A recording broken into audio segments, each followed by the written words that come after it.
In this episode of Mighty Car Mods, we continue spannering on the 180 SXE. See?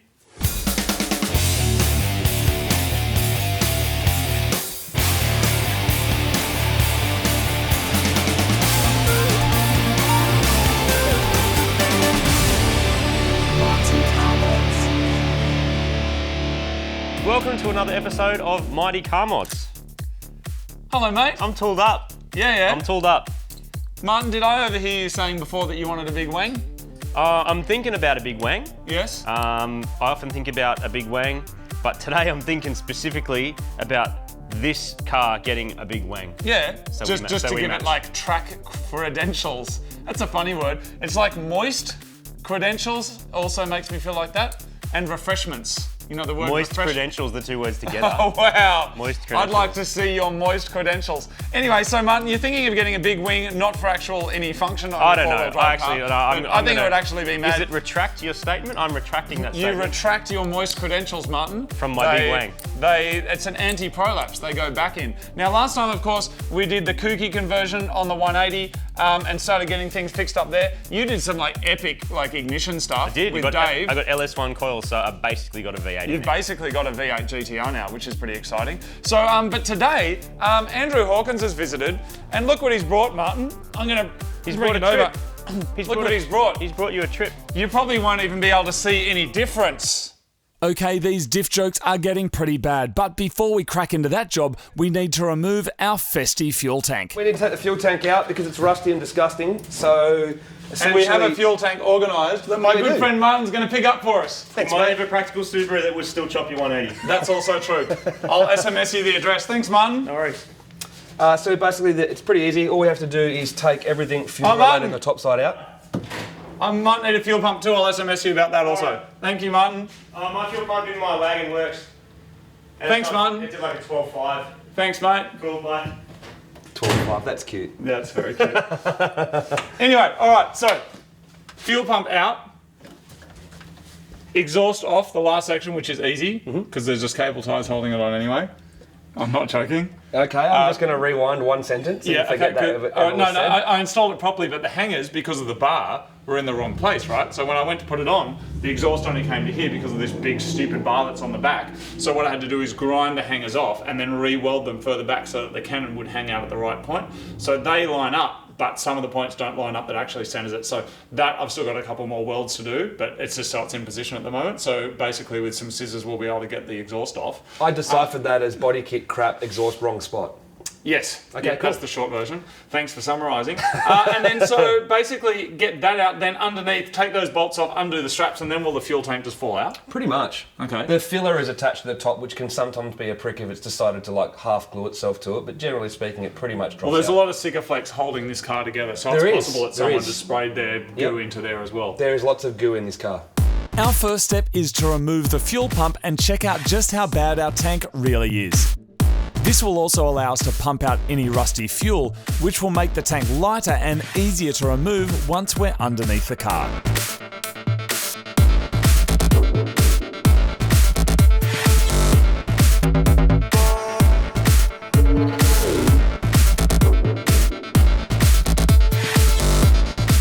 Andrew, you have what I describe to people as the most expensive Silvia in the country that's actually like a working car. It's not like a show car.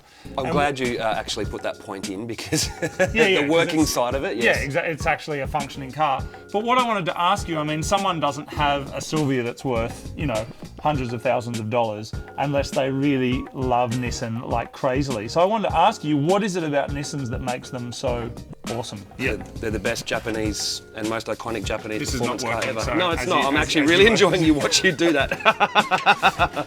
They will want pure brute force to be twisted and destroyed before you clamp them. Yeah. No, my Nissan love just stems from GTRs are the best, period. You can't even argue with that fact when it comes to Japanese performance cars, what they can do.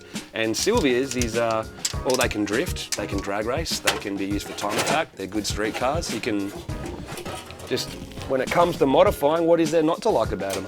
That doesn't look too bad, but we doesn't can't look see too inside bad. of it. Look at the sock. sock's pretty filthy. Like that sock has filled up with rust before it's then made it through the pump to then end up in your fuel filter. Which is funny, you saw that fuel filter we took out, right? It's looked like that 3 times before. It looked like it had done the Tough Mudder. Yeah, that's right. Rough as So gas. if you have a look at the inside of the top of the tank, look how much rust is there. Yeah. And this is for new players or people watching the show, this is because when we first built this car 3 or 4 years ago, It had already been sitting for... old bastards, by the way. It had been sitting for A few years under a tree. That's right. In the front yard of a house in North Parramatta. Man, I can now see inside the fuel tank. It's completely rusty. Yeah, it's pretty disgusting. Yeah, that's shocking. It is time for the fuel tank to go. The first step is to jack up the car and throw under some jack stands. Next, I'm removing the rear of the exhaust in preparation for our new diff.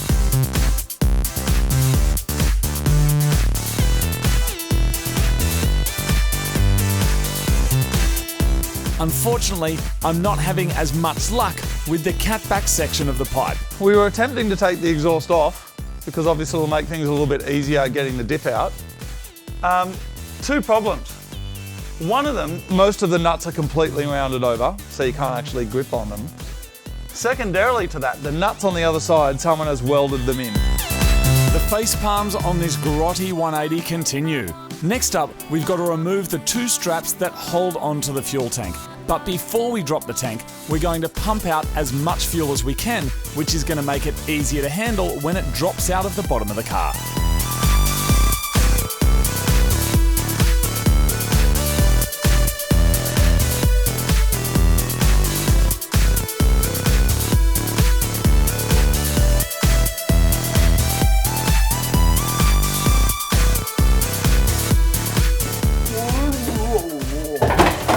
That heavy. You good? Yeah.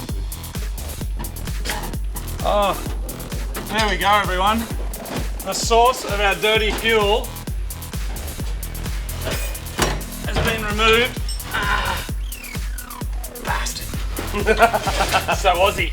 Bastard. Now this tank could potentially be completely cleaned, but being that it's a dirty Nissan and there's lots of parts available, it's cheaper and quicker just to get another tank. Next up, onto the diff. So this is a little Andrew Hawkins tip of the day, which is instead of having to worry about putting the brakes on up here so it spins, instead 14mm that side, 14mm that side, one hand, squeeze them together like you're doing one of those 80s squeezy machines.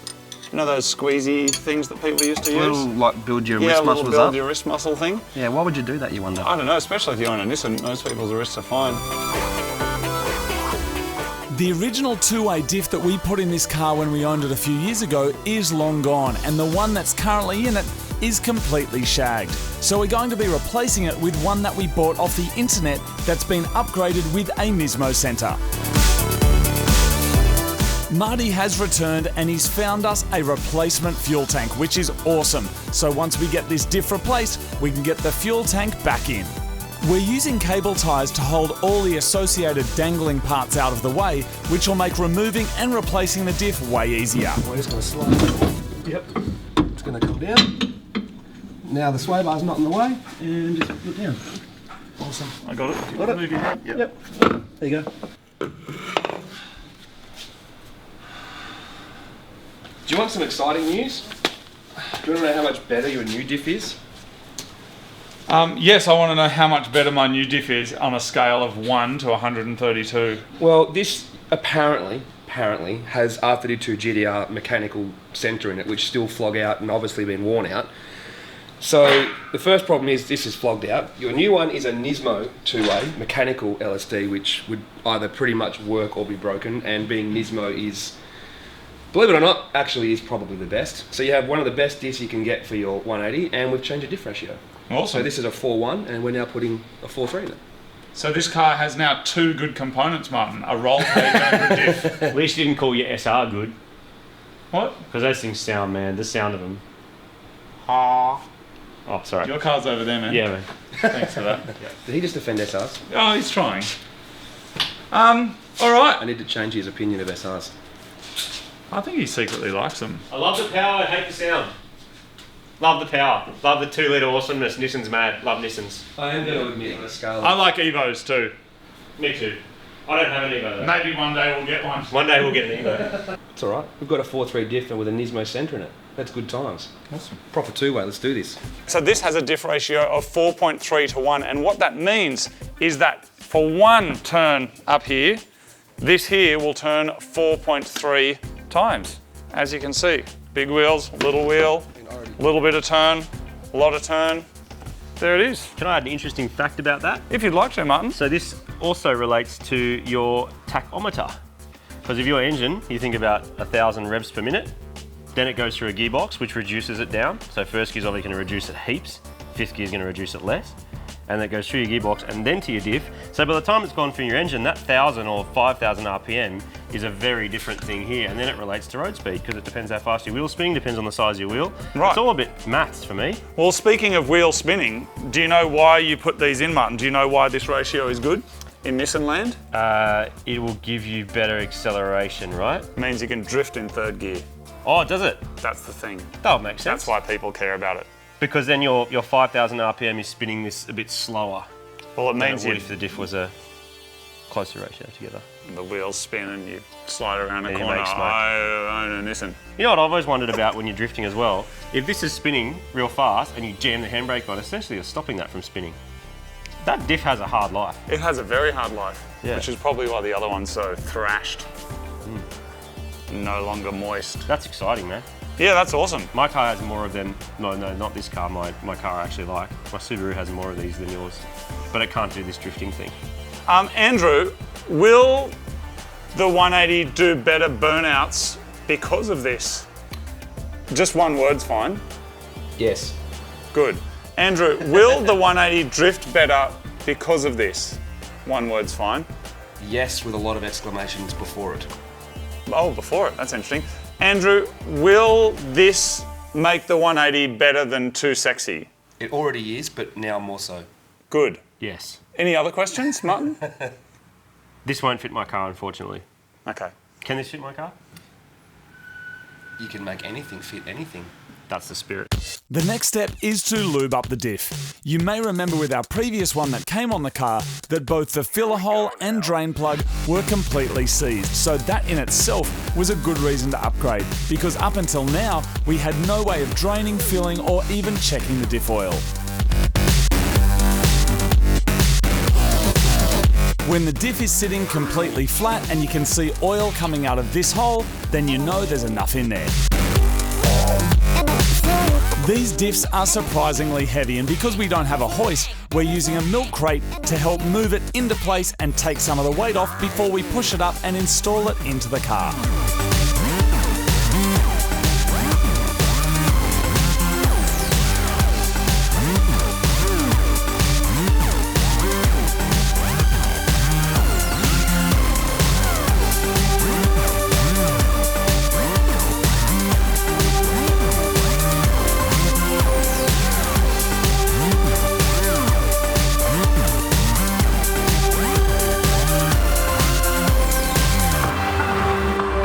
With everything bolted back together, now we can move on to replacing the fuel tank. We picked up this one secondhand for just $100 and check out how clean it is compared to our festy old rusted one. Meanwhile, I'm replacing the fuel pump with a high-performance aftermarket pump.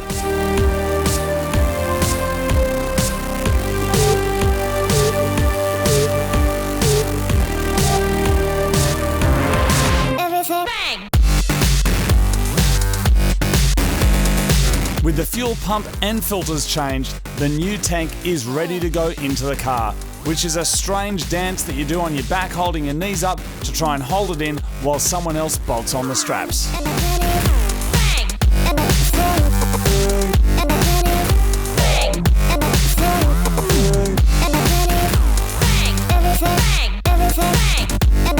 With the diff and fuel tank successfully installed, it was time to show the boys another build that I've been working on, my circuit bent Furby.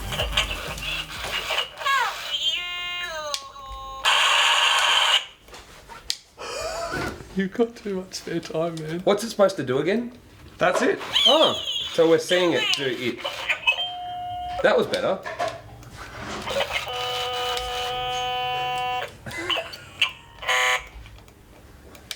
It would appear that not everybody shares my passion for getting old toys and hacking their circuits to make them do weird things that they were never meant to do. Cable ties for ears and everything. Oh, is that okay? I got you now.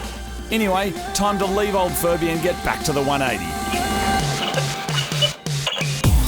Our upgraded fuel pump is being installed into a minty fresh tank, and once it's plumbed up and connected, this poor little 180 will get its first taste of clean fuel after over 5 years of drinking rust. Okay, we're fueled up and now it's time to turn the key and see if the 180 will burst into life. Success! Even the Mitsubishi owner's loving it. Now all it's left to do is test the diff. So the fuel tank is successfully in and the diff is in and the car is running, but what we want to check for now is to make sure that the diff is not making any weird noises. We haven't actually seen inside it, have we? Like, we don't know what we paid for. I've seen the photos of it. Okay. And I'm pretty confident that it's fine. So unless something changed between installation photos and receiving, Yeah. it should be pretty good. So we're we're going to start it up, run it through some gears, and see if it's making any interesting noises. In the first.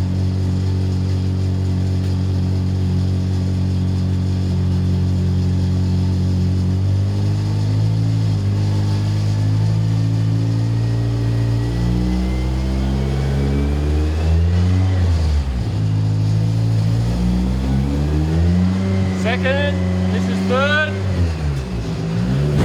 And then disaster strikes. Didn't sound very good.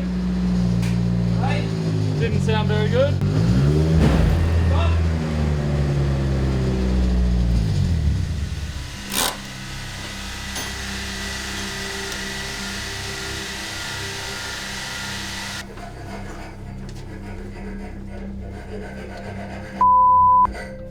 And it's confirmed.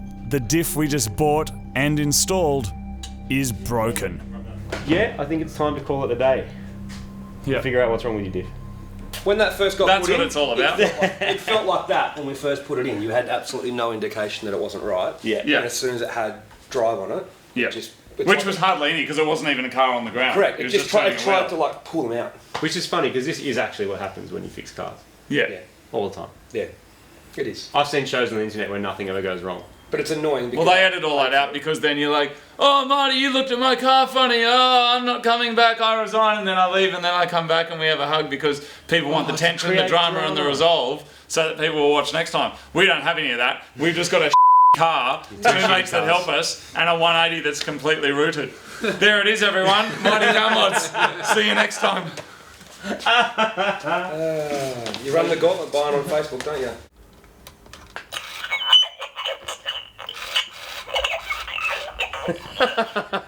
When you feed him.